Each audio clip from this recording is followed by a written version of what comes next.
दुनिया भर में देखा जाए तो यूं तो जो भोलेनाथ है उनके बहुत सारे मंदिर हैं जो कि दिव्य माने जाते हैं, और उन्हीं मंदिरों में से एक मंदिर है नेपाल के काठमांडू में स्थित पशुपतिनाथ मंदिर। कहा जाता है कि जो ये मंदिर है ये बहुत ज्यादा दिव्य है, और इसकी खास बात ये है कि जो ये मंदिर है वो स्वयंभू है। स्वयंभू अर्थात जो कि खुद से प्रकट हुआ हो, और इसके पीछे की कहानी जो है वो भी एक दिव्य ही मानी जाती है।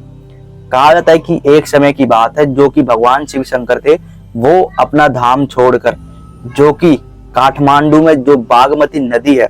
उसके किनारे में वो घूमने के लिए आए थे। तो जो कि भगवान शिव शंकर थे जब वो वहां पर घूमने के लिए आते हैं तो उसकी दिव्यता और आकर्षण उनको खींच लेती है और मोह में डाल देती है, जिसके चलते जो भगवान शिव शंकर थे वो वहां पर रुक जाते हैं और वो वहां से वापस नहीं जाते। अब जब कुछ दिन बीत जाते हैं तो जो कि भोलेनाथ थे वो वहां पर हिरण के रूप में विचरण कर रहे थे। जब देवताओं को इस चीज का पता चलता है कि जो महादेव है वो यहाँ पर नहीं है और वो यहाँ से कहीं पर गए हुए हैं, तो जो कि भगवान शिव शंकर थे वो भी अपने आनंद में मगन थे, लेकिन जो भगवान विष्णु थे वो परेशान हो जाते हैं और जितने भी देवता थे वो भी परेशान हो जाते हैं कि महादेव ऐसे कैसे चले जा सकते हैं, क्योंकि जो महादेव थे उनको जो कि काठमांडू की जो बागमती किनारे उनको बहुत ज्यादा आकर्षण महसूस हुआ था, जिसके चलते वो वहां पर रुक जाते हैं। लेकिन जो कि विष्णु भगवान थे जब वो अपनी दिव्य दृष्टि से देखते हैं कि जो महादेव है वो है कहाँ, तो वो देखते हैं कि जो महादेव है वो हिरण के रूप में बागमती नदी के किनारे विचरण कर रहे हैं, जिसके चलते कहा जाता है कि जो महादेव थे उनको लेने के लिए भगवान विष्णु वहां पर आते हैं। लेकिन जो कि महादेव थे वो जब भगवान विष्णु को देखते हैं हिरण के ही रूप में तो वो वहां से भागने लग जाते हैं। लेकिन जो भगवान विष्णु थे जब वो उनके पीछे भागते हैं और उस हिरण का जो कि महादेव थे उनका वो जब सींग पकड़ लेते हैं तो उनके छूने मात्र से ही वो सींग वहां पर टूट के गिर जाता है, और जैसे ही वो सींग भगवान विष्णु के छूने से टूट के गिर जाता है तो जो कि महादेव थे वो वहां से अपने धाम को वापस चले जाते हैं। और जैसे ही महादेव जब अपने धाम को वापस जाते हैं तो कहा जाता है कि जहां पर वो सींग गिरे थे वहां पर एक शिवलिंग प्रकट होता है जिसे हम स्वयंभू कहते हैं, जो कि खुद से ही बना हुआ हो। और इस शिवलिंग की खास बात यह है, कहा जाता है कि इस शिवलिंग के 4 मुख है, जो कि भगवान शिव शंकर के 4 अलग अलग रूपों को दर्शाता है। 4 मुख होने के कारण ही भगवान शिव शंकर के अलग अलग रूपों को ये दर्शाता है। वहीं पर कहा जाता है कि जो ये शिवलिंग है इसका एक 5वां मुख भी है। कहा जाता है कि जो तंत्र विद्या से जुड़े हुए लोग होते हैं सिर्फ उनको ही ये दिखाई देता है और वो इस शिवलिंग के 5वें मुख की पूजा भी करते हैं। तो ये थी भगवान शिव शंकर के जो कि स्वयंभू शिवलिंग जो कि प्रकट हुआ था उनकी एक दिव्य कहानी, जो कि भगवान शिव शंकर की एक अनोखी कहानी को दर्शाता है। भगवान शिव शंकर के 4 मुख है जिसके चलते उन्हें मुखलिंग भी कहा जाता है। 5वें मुख के लिए कहा जाता है कि जो तंत्र विद्या से लोग जुड़े हुए थे उनको ही वो दिखाई देता है। वहीं पर कहा जाता है कि भगवान शिव के दर्शन मात्र से ही जो कि लोग होते हैं उनके पाप कट जाते हैं, और इस शिवलिंग के दर्शन से ही जो कि लोग होते हैं उनकी अकाल मृत्यु टल जाती है, रोग जो होते हैं वो भी दूर हो जाते हैं।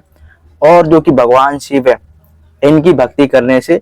जो कि मनुष्य है उनमें एक अच्छी ऊर्जा का संचार भी होता है। वहीं पर कहा जाता है कि जो ये भगवान शिव जी का मंदिर है जो कि इसमें शिवलिंग है, कहा जाता है कि ये भगवान शिव जी के 12 ज्योतिर्लिंग है ना उनसे भी प्राचीन माना जाता है। और वहीं पर कहा जाता है कि जो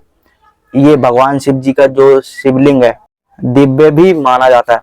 पशुपतिनाथ मंदिर जो कि कहा जाता है कि सिर्फ वहां पर हिंदू ही जा सकते हैं और किसी अन्य धर्म के लोगों को वहां पर जाना अलाउड नहीं है।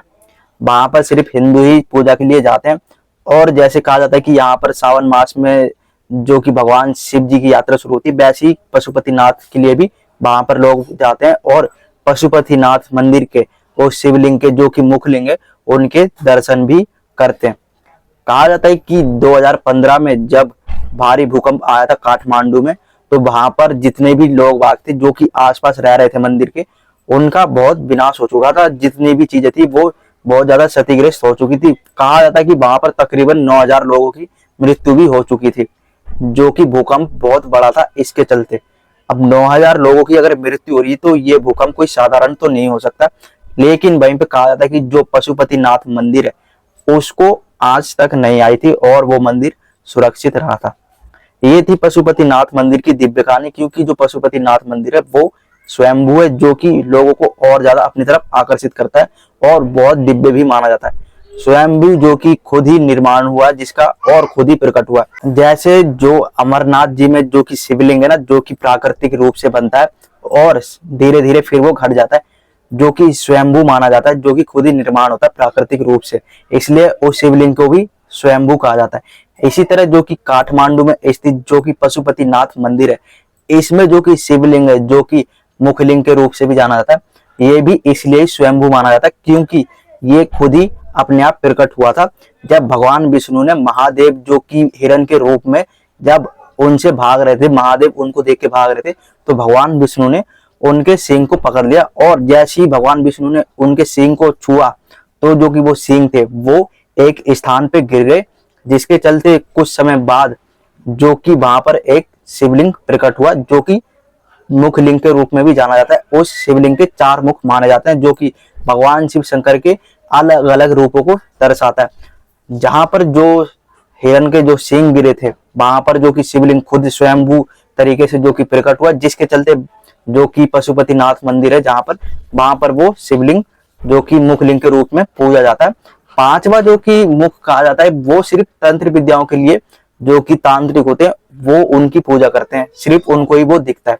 तो ये थी भगवान शिव शंकर की पशुपतिनाथ मंदिर की एक दिव्य कहानी। पशुपतिनाथ मंदिर में कहा जाता है कि बहुत सारे शिवलिंग भी बने हुए हैं, और शिवलिंग से मैं तुम्हें ये याद दिला देता हूँ कि जो मैंने अभी वीडियो में मंदिर जो कि जिक्र करा है कि जो कि स्वयं बने, मंदिर से मेरा तात्पर्य ये है कि जो उसके अंदर जो शिवलिंग है वो स्वयं प्रकट हुआ था, इसलिए मैंने स्वयंभू बोला है, ना कि मंदिर को। और रही बात मंदिर की, तो जो मंदिर है उसका तो निर्माण लगभग 4वीं शताब्दी में कराया गया था। वहीं पर जो कि शिवलिंग है उसमें, उस शिवलिंग के बारे में मैंने ये बोला है कि वो स्वयंभू है, जो कि स्वयं प्रकट हुआ था। मंदिर को तुम ये मत सोच लेना कि मंदिर भी स्वयं बना था, उसको तो 4वीं शताब्दी में बनवाया गया था, और वहीं पर इस पे कई बार आक्रमण भी हो चुके हैं, लेकिन इस मंदिर को कोई ज्यादा क्षतिग्रस्त नहीं कर पाया, और ये मंदिर आज भी अपनी सनातन संस्कृति को दर्शाता है।